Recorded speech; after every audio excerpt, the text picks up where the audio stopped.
እኔ ቲክቶክ ስጀምር ሰዎች እኔን ማግኘት የሚችሉት ወይም መናገር የሚችሉት ከቪዲዮዎቼ ኮሜንት ላይ ብቻ ነበር።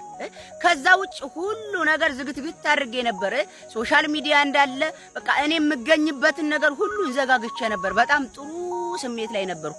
አሁን ግን ከሰዎች ጋር መግባባት፣ አንዳንድ ሶሻል ሚዲያዎችን መክፈት፣ ሰዎችን መመለስ፣ ማነጋገር ስጀምር ሰዎች ስለኔ አስተያየት መስጠት፣ እኔ ስለነሱ ስሜት መጨነቅ፣ እነሱ የሚሰጡኝን አስተያየት አይምሮዬ ላይ እኔም መስጠት፣ እነሱ የሚሰጡኝን ጭቆና እኔም ለራሴ መስጠት ጀመርኩ።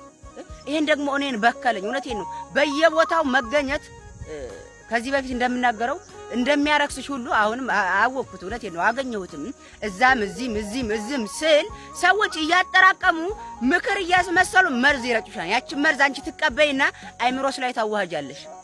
እየተበከልሽ ስለ ሰው መጨነቅ፣ እነሱ ስለ አንቺ የተጨነቁ ስለሚመስልሽ አንቺ ግን በእውነታው ስለ እነሱ ትጨነቂና ራስሽን ትጎጃለሽ።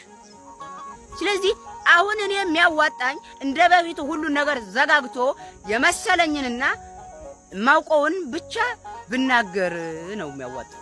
አሁን እኮ ሰው አንድ ቪዲዮ ሲሰራ ይሄ እንደዚህ አይደለም፣ እኔ ደግሞ ለነሱ ጨነቅና አያዋጣም። እውነቴን ነው። ስለዚህ እዛም እዚህ አትገኙ። ይሄ ፍትሃዊ አይደለም። እየደወልኩኝ ጸሎት አርጉልኝ የምላችሁ ሰዎች እንዴ እየረሳችሁት ነው እንዴ? በደንብ አርጉ እንጂ መኪና እኮ እየገዛሁ አይደለም፣ ቤትም እየገዛሁ አይደለም፣ ብርም ወደጄ እየመጣ አይደለም እንዴ። ምንድነው? በደንብ አርጉ ነው። ዝም ላፋችሁ ነው እንዴ እሺ ምናምን የምትሉኝ?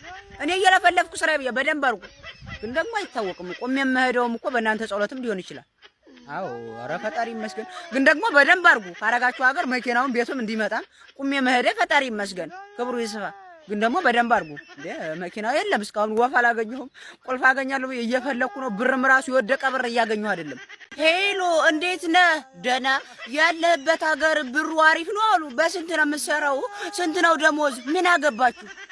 በስንትስ ብሰራልኝ ምን አገባችሁ? ምን ጥልቅ አረጋችሁ? ለምን በወድ ያልሰራም? ማን ጠያቂ አረጋችሁ? እኔ ተቸግሬ ሳለ ማላከል ገንዘብ የታገኘህ የት ብላችኋል? አላላችሁም። አሁን ያኔን ደሞዝ ማን ነው ጠያቂ ያረጋችሁ? ምን አገባችሁ? አገሩ ብሩ ጥሩ ይሁን ጥሩ አይሁን በቃ እሰራለሁ እበላለሁ። ሌላውን እኔ ይጭነቀኝ። ደርሶ ተቆርቋሪ ገንዘብ አጠራቅም። እሺ ከፈለክ ደግሞ በእኔ አስቀምጥ። ማን አንቺ አስቀማጭ ማረጋው? አንተን አስቀማጭ ማረጋው ማናችሁ? እውነቴን ነው። ዝም በሉ እና ቀልል እኮ እንዴት እንደነበር በቃ ዝም። ለምንድን ነው ንገሩኝ የምትሉት? እኔ በስንቱ ተናግሬ በሚዲያ ብናገር በዛ እኮ እየቀለድክ መስሎ ነው። እኔ እየቀለድኩ አይደለም። በዚህ የምናገረው ወዴ ብልት ለምታረጉ ሰዎች ሙሉ ነው።